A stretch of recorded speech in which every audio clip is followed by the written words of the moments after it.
welcome to my channel as the garden turns. So this is a bee fence update. So these the fruit that are growing on this fence are honeydew. So I know that for sure now. So there's one growing here. Just follow this. You can see some down there. And then look at this. Yeah, this is a honeydew. I'm just waiting for it to get a little bit softer so we can eat it. But this is my bee fence.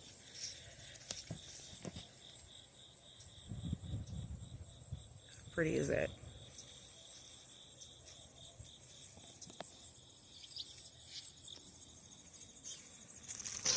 They're pretty active this morning too. Like, share, and subscribe.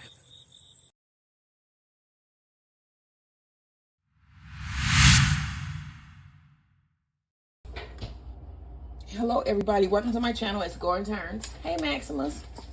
So today is today is Thursday. We had game night last night. It was so fun. We laughed for a long time. My husband is hilarious. He won. I know I said yesterday that I was, but I didn't win. He won, and I am woman enough to admit it. Okay, so let's move on. All right, so this video here today is about seeds. My last seed purchase from Baker's Creek Rare Seeds. Okay, now this is definitely the last order from Baker's Creek this month.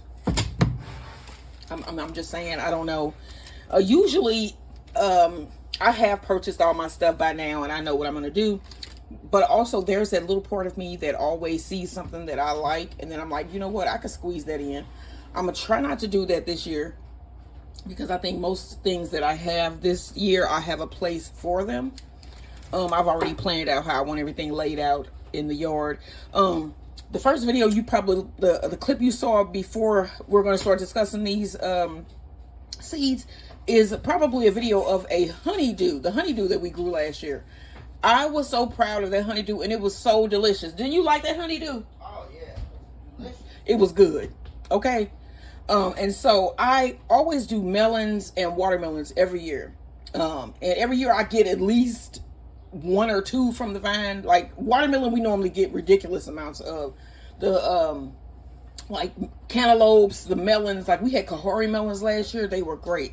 We got a bunch of those, but I wanted some productive melons because I do love me a good cantaloupe and a good honeydew and a good Kahori melon, which I probably will be planting again this year as well because I did love those. Those are really nice. All right, so let me show you what I spent here at Rare Seeds. I got this order last night. And I put the order in on the 18th. I got it last night. We had a lot of snow and stuff. Baker Creek is usually really good with shipping out your seeds on time in a timely manner. Okay, so I spent about 30 bucks here. All right. Like I said, this is probably going to be my last order from them until like I really get into like the really growing season and I see like I might have a bare spot or something. But right now, I think this is it. So the first seed that we're going to talk about that I'm really excited about here. I just was telling you about melons. That's why I was talking about melons. If you didn't know, now you know. Okay, so the Japanese tiger melon. The fruit are vibrant yellow with brilliant fire red zigzag stripes. I guess they look like Tigger, right? But Tigger is black and orange, I think. Yes, he's black and orange. A few fruits may be solid yellow, which would be like those lemon drop melons that we got, I guess.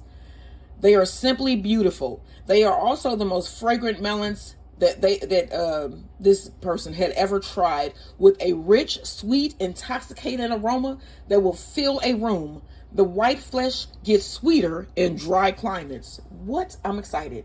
Okay, so in Japan, they are eaten as a dessert or added to salads and savory dishes. The melon's white flesh gets sweeter in dry climates, and the melon is perfect for a single serve. What? We gonna be in melons. We gonna be in melons. The melon skin can change from green to orange, crimson, or golden yellow. The flesh is white, firm, and dense. The melon has a sweet, fruity, and intoxicating aroma. The melon's flavor is mild, subtly sweet and somewhat muted.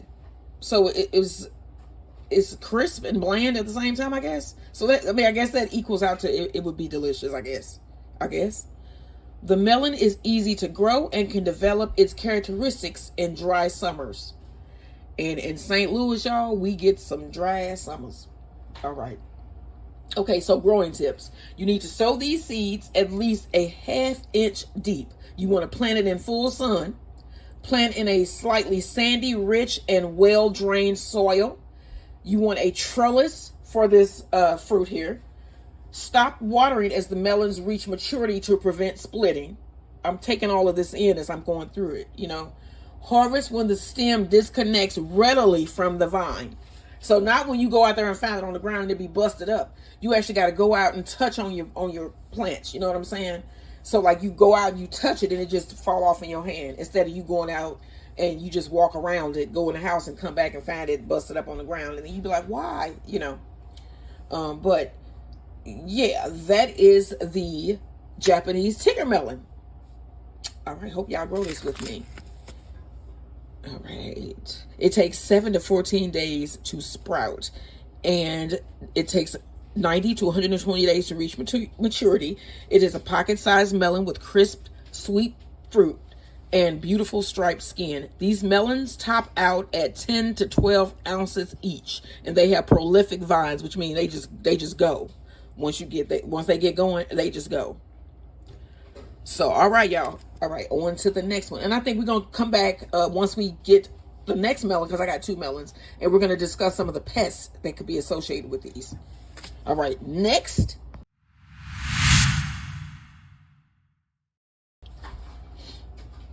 All right, y'all, on to number 2. Now, the next melon here is called the sweet passion melon. Okay? Now, this is cool. Listen to this one. According to legend, the sweet orange flesh is said to cause a state of passion if eaten straight from the garden on a moonlit summer night. What? Oh, wow. We got to try that. We're going to try that one. It has succulent flesh that is very sweet, aromatic, and very finely flavored. Fruit weigh 3 to 4 pounds and is produced on vines that have some drought and wilt resistance. Those are both good things. And then also why I got this one, what really stood out to me, look at that. Look at the actual flesh ratio to the skin. Do you see what I'm saying? It's mostly all melon. And it says that like these rarely ever split, which is because even though it looks like it's fragile, it's not. It's like really rough and tough, you know. So this is supposed to be a good melon.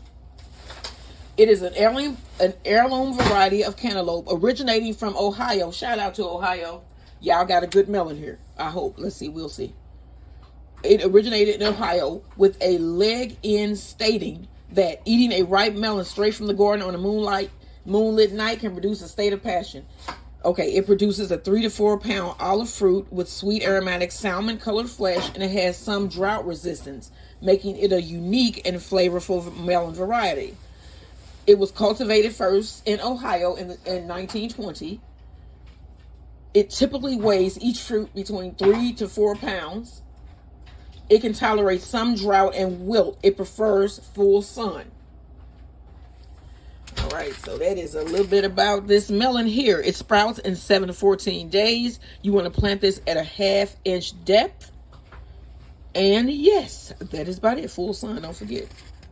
At least 8 to 12 hours. All right, so now we're going to bring both back and talk about a couple of pests that you will be dealing with when you are growing melons. All right, so let's talk about some of the pests and diseases that can affect your melons here. Your melons can get aphids, squash beetles, which those little, squash beetles make, you know, like you ever heard somebody say your skin crawl? Like it literally, they do that when I see them. They are just that gross. They are gross. That could actually like put people off from gardening. Like if you get those the first year, you probably be like, what the hell did I just do? But the first year I had them, I was like, what are those? Like it was just, it takes a minute. Okay, so cucumber beetles and spider mites. Pests and diseases that can affect melons include aphids, cucumber beetles, powdery mildew, and spider mites. All right, spider mites. That's the stuff that you see on your leaves, and it looks like spider web. And you be thinking it's spider web, but it's not. It's actually bugs. It's spider mites, and they suck the liquid out of your plants. So you can deal with them in many ways. You can actually like go out and monitor your plants. Squash beetles lay eggs, and they lay them in this really weird pattern. Like you'll notice them. Like when I first saw squash beetle eggs, I thought they were cute. I was like, what is this? You know what I'm saying? I really did, because like I was new to gardening and I didn't know anything about, I know bugs are outside, but I had no clue. I had no clue about those. And I thought that they were cute, and they lay them on the back side of the leaves. And then once they take over, they just be like, I don't care. Like seriously, they just be like, we don't, you'll see them everywhere. But you first can prevent them by, if when you see the eggs, you crush them, or you cut the leaf of the plant off and you smash the eggs under your feet. That's a way to curb the growth of the eggs. And then there are other methods that you can use that I'll be using, and I used last year too in some of the videos, to show you how to treat some of the, pests of the melon. So we'll be growing together. You can grow your own melon. We're going to grow together, y'all. So don't forget, y'all, like, share, and subscribe. We're going to move on to our next item. All right, y'all. The next one up is the aqua large leaf watercress. All right, let me get y'all a close look at that. That looks cool. So I'm going to be sowing this one direct today. All right, so the aqua large leaf watercress is a variety of watercress known for its particularly large succulent leaves and a strong peppery flavor. I'm going to be using this with some of my salads, making it a popular choice for salads and garnishes. It thrives in water-rich environments. It is considered a superfood due to its high vitamin and mineral content, and has a long history of use in both culinary and medicinal practices, with some cultures believing it to have aphrodisiac properties. You hear what I said? Yeah. I was talking to the people, but yeah. Oh. Historically, it was often foraged from natural waterways like streams and springs. All right, so the taste of this is pungent and peppery. It prefers moist, cool environments, often cultivated in water gardens or running streams. It is high in vitamins A and C, folate, potassium, and antioxidants. In culinary uses, you can add it to salads, use as a garnish, blend it into sauces, or you can even eat this raw. Okay? And since I love medicine, still a medaholic, former registered nurse, let me talk about a couple of facts here about the healing properties. Okay? It is considered one of the oldest cultivated leafy greens, with evidence of its use dating back to ancient Greece, where Hippocrates is said to have grown it near his hospital for its medicinal properties. Historically used to treat ailments like scurvy, digestive issues, and skin conditions. It is considered a poor man's food. It was once a food for the less fortunate due to its easy availability in natural waterways. Watercress can be found growing in natural streams and springs. It is high in vitamin C, and it has more vitamin C than an orange. All right, let's talk about planting this bad boy. All right, so this watercress is in the family of the brassica. So it's like broccoli, cabbage, Brussels sprouts, kale, stuff like that. This is in the family of those veggies. It is easily cultivated in traditional garden beds or containers. It is frost hardy. It needs moist, fertile soil. That's why I'm going to go out today and plant some of this. It is best to sow in late winter to mid-spring and harvest before hot weather. It can also be planted in early fall for late fall harvest. It is in the brassica family, which also includes broccoli, cauliflower, cabbage, turnips, and Brussels sprouts. So this is the watercress. Let me see here. It sprouts in 2 to 7 days. So I'm gonna put this outside, and this should be sprouted by this time next week. So yeah, and it is fine if it frosts over. This is frost hardy, so this is a good thing to start growing now for those beginning gardeners. And it says that it's easy to grow. So yeah, I'm gonna be doing this one today.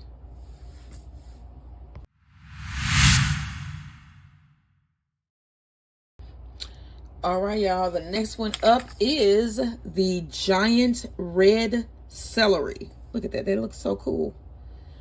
All right. So you cannot buy this type of celery, this variety of celery in stores. However, you can grow it at home. And that's what I plan to do. So this is an heirloom that has been grown in England since the 19th century.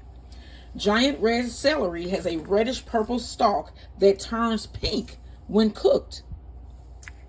This celery has a hearty flavor that's a bit stronger than the green variety. That sounds like that'd be good because I like celery flavor. Giant red celery can grow to be 2 feet tall. Did you hear that? Did you hear that? Can you imagine that 2-foot tall celery? Wow. Giant red celery is great in soups, stews, casseroles, and salads, all of which I give check marks because I make them all the time. So we're going to use this. Giant red celery is a reliable grower that can be grown in trenches. It is cold hardy and can hold until well after Christmas. When seedlings are 3 to 4 inches tall, gradually harden off before planting out once all risk of frost has passed. Water well throughout the growing season. Space each plant 14 to 18 inches apart. Let's see here. It sprouts in 15 to 20 days, which is a long time.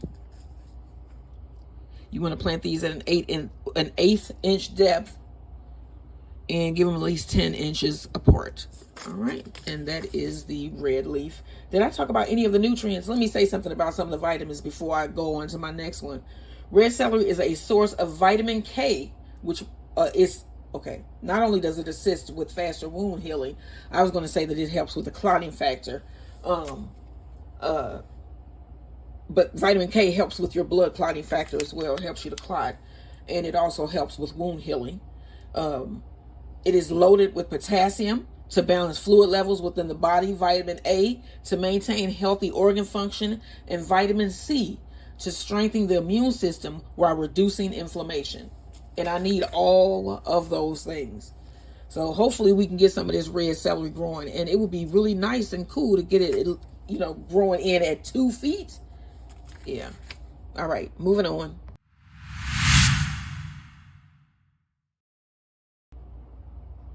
All right, so next up is the Folia Sunset Coleus. Now, I am going to plant these also today, and these are going to go in some planters that I have on for my front porch that sit on the walkway, at the head of the walkways up the steps. So I'm going to plant these today. I'm going to bring those in. I'm not going to necessarily throw the seeds in there today, but they will get planted either today or tomorrow or tonight.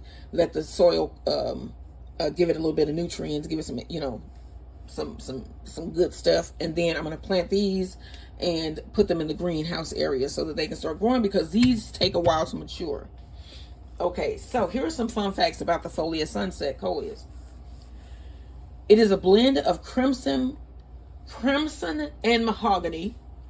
They prefer filtered shade in hot summers and full sun elsewhere. I guess they're really picky, huh? It is good for containers, window boxes, beds, and borders. Start seeds indoors in early spring.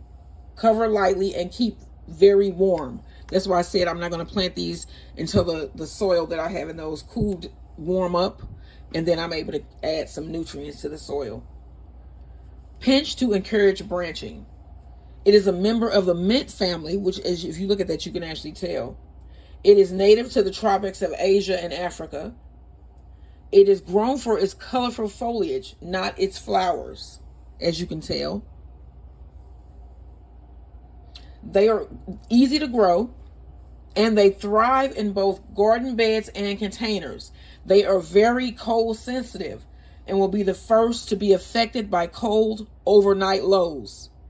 Make note of that. Coleuses are sometimes called painted nettle or flame nettle due to their striking foliage. And I know nettle as being stingy nettle. We used to have that, huh? Yeah, and it looks like this. And we used to have that everywhere in when I was growing up. It was like everywhere. And when you don't know what stinging nettle is, and I still remember my first encounter with it. That is some my grandmother came out to dig up some plants, and she didn't know what it was. And she got stung, and she was like, nope, I'm never doing this again. I'm never, because it seemed like it don't be in the city. Not that much. Yeah, like you don't really see it in the city. And I don't think she was really exposed to stinging nettle. But when she got it, she was like, wow. And it leaves whelps, and it burns like hell. So yeah, this is in the family of the mint and nettles. Coleus plants have an upright, bushy growth habit. They can be propagated by cutting. I might try that one. Some varieties have medicinal properties.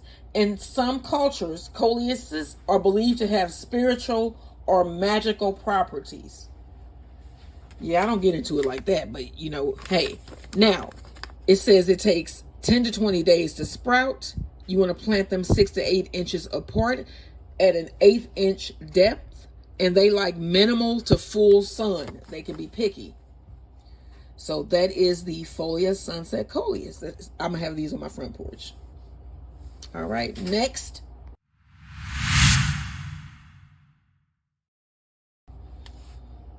All right, my next choice. I picked this because I thought it was beautiful, and the symbolism that with the Strawflower, I think, is touching. Seriously, the Strawflower symbolizes immortality and can also represent someone or something that is always remembered.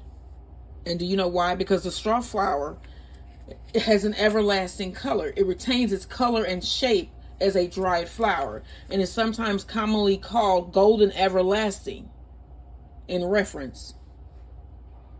It is commercially grown for the dried flower market. So I thought, why did I? Because you can make like halos and hats and stuff. Not hats. I just said halos out of this. Okay, so they require very little care. It takes 75 to 80 days for them to reach maturity. These everlasting flowers brighten up the day with their radiant sunrise, golden buff blooms. A superstar in the garden, when dried for arrangement, it evolves to an elite player, as the paper-like blooms are highly desirable for crafts and design work. What? Blooms last spring to frost. So once you get these going, they should be in your garden. As long as you're cutting off the heads, you should be able to get new blooms on these throughout the season. So I'm going to plant these early so I can always have something blooming in my garden. It is everlasting. It retains its color and shape. The leaf-shaped green-gray leaves can be 5 inches long. Okay, let's see. They are non-toxic to pets, including cats and dogs.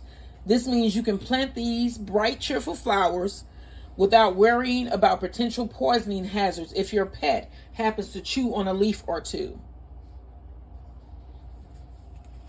And they are used for medicinal purposes. Let me see if I can find some medicinal purposes for the sunflower, because the Strawflower, that's kind of interesting to me. So let me see if I can find some medicinal purposes.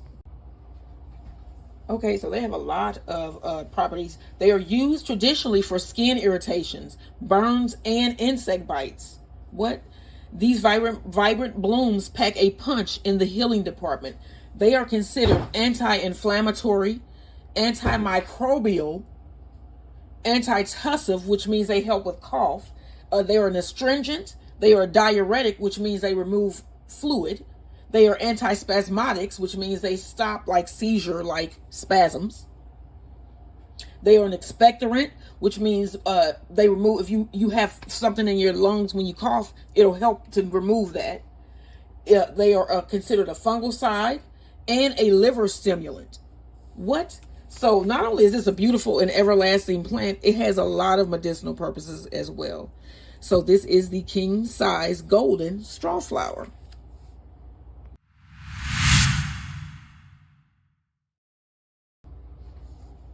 All right, y'all. Next up is the flamingo pink celosia. I think celosias are really cute because they have that fairy look to them. Some of them look like brains. But this one is supposed to look like a feather. Look at that. Is that not cute? Now, some interesting facts about celosia. They work well in humid areas and is the most used leafy plant in Nigeria, which is what is half of me. Did you hear that? Yes. All right. What? I don't know. Okay. All right. So it has many medicinal uses. It has been used in traditional medicine for many conditions, including bleeding disorders, eye diseases, and gastrointestinal infections. What?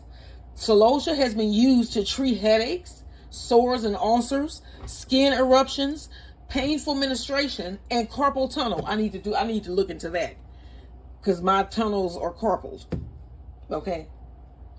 Other potential uses: fever, diarrhea, mouth sores, itching, wounds, jaundice, gonorrhea, and inflammation. They probably should have said inflammation, then gonorrhea. You know? Because gonorrhea should stand out on its own. You know, you can't just skip past that. You can't just say, you know, what I just say, gonorrhea and inflammation. No, it should be jaundice, inflammation, and gonorrhea. You know what I'm saying? Because gonorrhea be gonorrhean. Okay. Celosia is also edible, and its leaves, stems, and young flower spikes can be eaten. I don't know if I don't know. I don't know if I'm gonna try that because these look kind of purple. Purple. Normally, when you eat something that's purple, I'm not talking about like the purple stuff that Dave Chappelle talks about. I'm talking about even with that. Purple is usually really bitter, and I mean, it's bitter and strong tasting because it's filled with vitamins and minerals. Yes, it takes some getting used to eating purple food. It's the reason why things grow the colors that they grow as well. You know what I'm saying? Things that want to be eaten grow beautiful colors because they want humans to be like, "Ooh, girl, look at that." You know what I'm saying? I'm gonna eat that. But when you see something that's like blue, you be like, "No." I know y'all we eat blueberries and what is that other thing? Blue raspberries, which is not a thing, I don't think. Yeah, that's not a thing. But normally blue food is not something that we all look at and be like, ooh. So that's my problem here with the purple. That's my purple thing. I think purple is my favorite color. It's just I don't really like to eat it. I'll put it on a plate or something. Okay. So you want to water regularly. Although the plant is somewhat drought tolerant, flower spikes are smaller and less dramatic in dry conditions. Keep in mind that the soil should be moist but never waterlogged. Raw, the celosia leaves taste like a cross between spinach and dandelion leaves. I don't know what dandelion tastes like. With a rich spinach-like flavor and a hint of bitterness. Do you see what I mean when I said I knew it would taste bitter? Yeah. And they are, what is good here is they are non-toxic to your pets. I'm looking to see what it says here about eating them. It is edible, let alone that it is an importantly leafy vegetable in parts of tropical Africa. In Nigeria, Benin, and Congo, to name just 3 countries, the fresh young leaves are a common item of diet. All right, and that is the flamingo pink celosia. They take 14 to 21 days to germinate. You want to plant these at an 1/8 inch depth. And these grow 24 to 40 inches tall. It is perfect for fine gardening and cut flower growing. The dainty spikes and plush pink tones make for a perfect wedding flower or a soothing element in landscapes. Sow indoors 3 to 4 weeks before transplanting out after last frost, or sow seeds in place after the last frost. Cover lightly in fine, moist soil and keep warm until germination. Grow plants in full sun. All right, that is the flamingo pink celosia.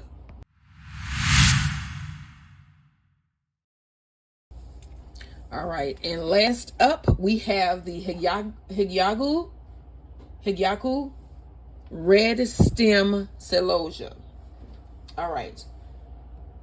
This celosia flower is the official symbol of the Sanyulog Festival in Cebu, Philippines. The flower's red and yellow colors match the colors of the regalia worn by the infant Jesus. I don't know how they know that. I don't know. Okay. The celosia plant is a warm season annual that prefers full sun. The plants can grow to be up to 36 inches tall. Now, some medicinal uses. The flowers and seeds are used to treat bloody stools, hemorrhoids, uterine bleeding, and diarrhea. We got to be serious here on this channel. You know, we garden, but we are serious when it comes to health. Those are all things that are, I mean, if that would be true, why don't they use these things? Huh? Because that's crazy. It's crazy that, you know, most of this stuff has like really good uses medicinally, and I am sure that they use these medicinally for their medicinal purposes in other countries, which could also be why maybe they seem healthier in other countries. Okay, I'm just saying, and that's just real. The seeds are used to treat diabetes, bloodshot eyes, cataract, and hypertension.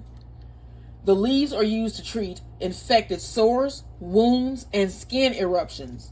The whole plant is used as an antidote for snake bites.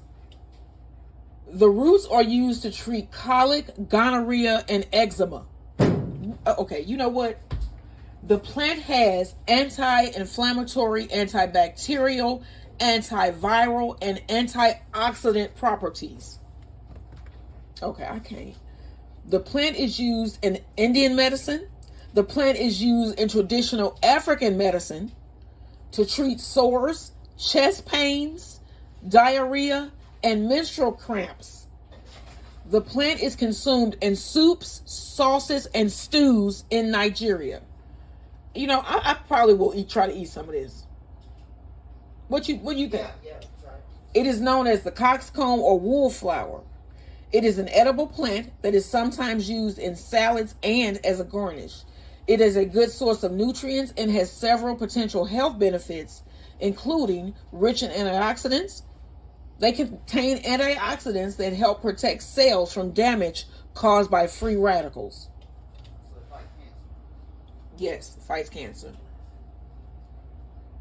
They are high in vitamin A and C, as well as minerals such as iron, calcium, and potassium. So we are always looking for sources of potassium here in my home. And this seems to appear to be one of the better sources of potassium. So I'm going to look up recipes, like some Nigerian recipes, to see what I can get, where I can look up so that we can try to cook some of this. I'm serious about cooking this, and it has the dark purple leaves. So subscribe to my channel now so we can cook some celosia together. These take 14 to 21 days to germinate.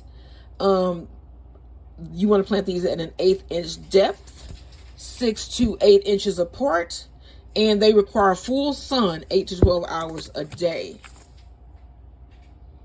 The plant stands 2 to 2.5 feet tall with multiple branches that produce heads ranging in size from small pokers to tightly ruffled fist-sized crests or coxcombs. They are great for arrangements and herbal teas. You want to start indoors 3 to 4 weeks before transplanting out after last frost, or sow seeds in place after frost. Cover lightly in fine, moist soil and keep warm until germination. Grow your plants in full sun. All right, and that is my last one here today.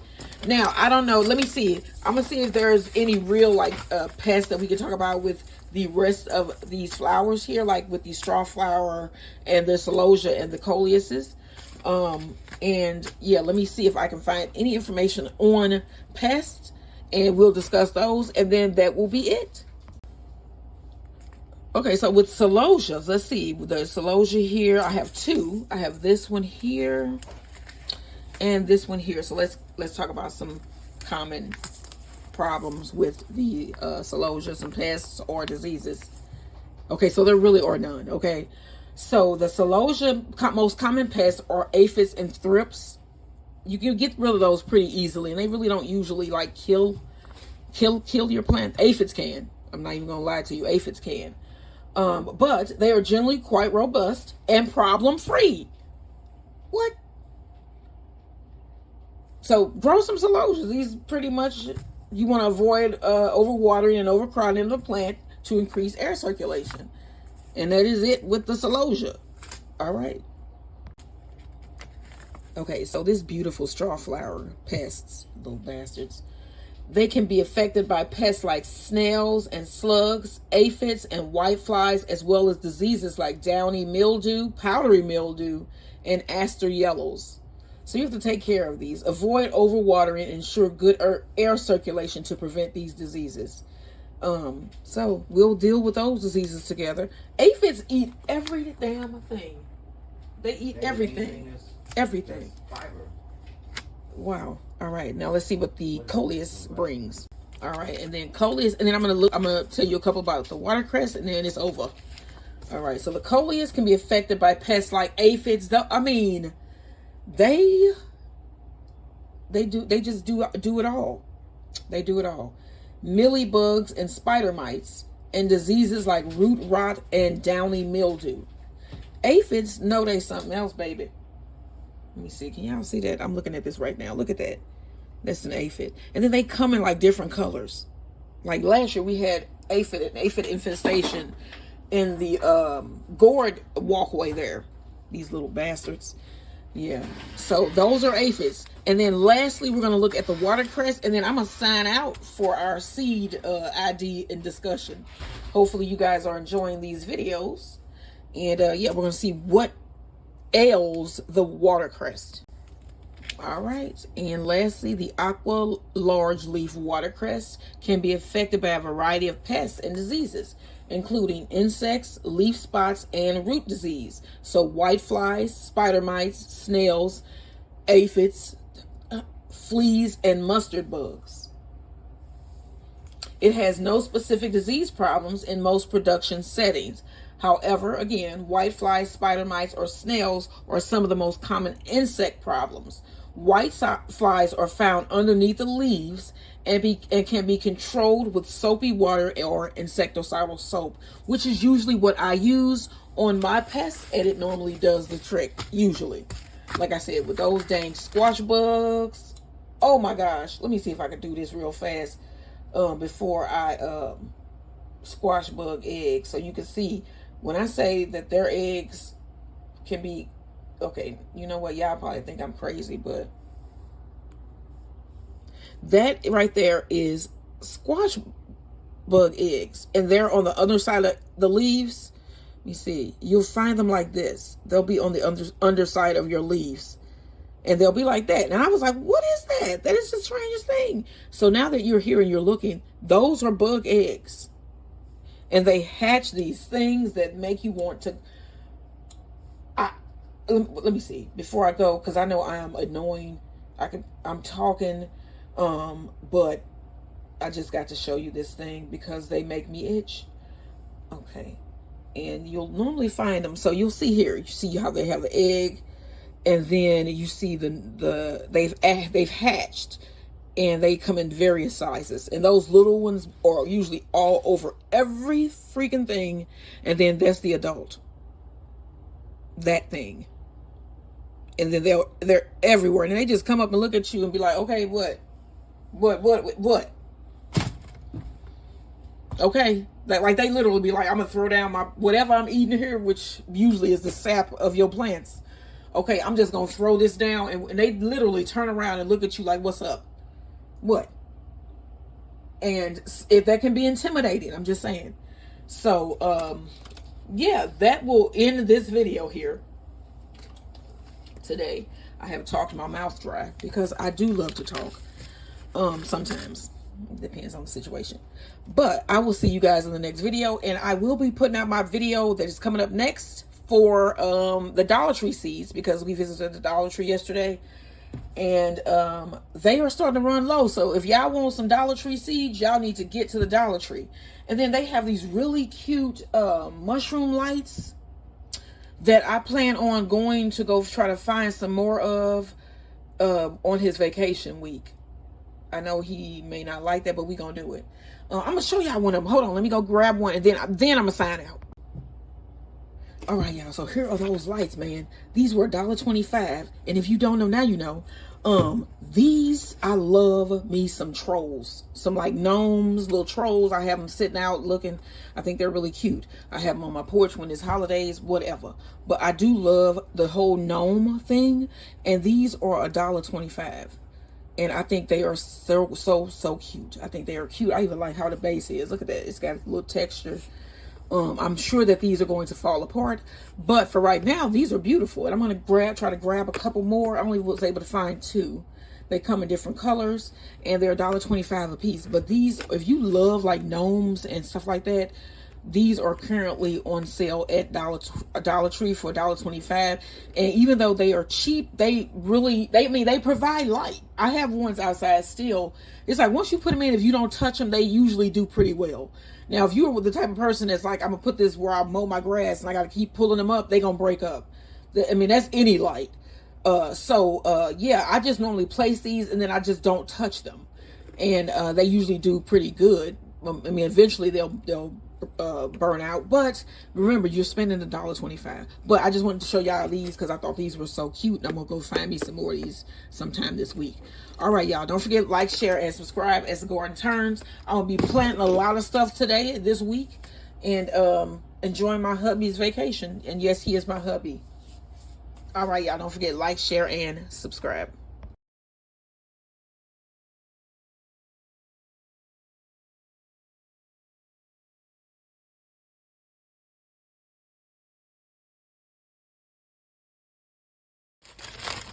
All right, y'all. So he got a shrimp plain Paul with cheese. See what I'm saying? I'm still eating my crab right here. Look at that. I'll show you what else is down that bag. Let me eat this first, and then we're going to keep on going with what we bought from the Chinese food store.